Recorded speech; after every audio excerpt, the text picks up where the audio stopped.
Hi friends, இன்றைக்கி என்னோடய சீக்ரெட்டான Amphan நான் எப்படி செய்யணுங்கிறத நான் உங்களுக்கு செஞ்சு காமிக்க போகிறேன். அதுக்காக ஃபஸ்ட்டு மாங்காவை நல்லபடியாக அலசி எடுத்துக்கணும். அதுக்கப்புறம் இது ஒரு 10 நிமிஷம் தண்ணியில் அப்படியே விட்டுடணும். 10 நிமிஷம் கழித்து மாங்காயில் உள்ள தோலை நல்லபடியாக சீவி எடுத்துடணும். திரும்பவும் மாங்காவை ஒரு பிசு தண்ணியில் அலசி எடுத்துக்கணும். தனியாக ஒரு பாத்திரத்தில் சில்டு வாட்டர் எடுத்துக்கலாம். அப்புறம் மாங்காவை நல்லபடியாக கிரேட் பண்ணி எடுத்துக்கலாம். அப்புறம் அதில் தேவையான அளவுக்கு சர்க்கரை, கொஞ்சமாக உப்பு, அரை எலுமிச்சக்காயை பிழிஞ்சு எடுத்துக்கலாம்.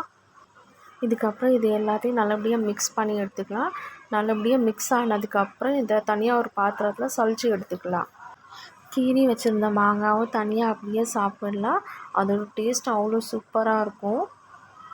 ஆம்பண்ணா செய்கிறக்காக நான் ரொம்ப புளிப்பான மாங்காய் தான் யூஸ் பண்ணியிருந்தேன். சீக்கிரமாக நீங்களும் ட்ரை பண்ணி பாருங்கள்.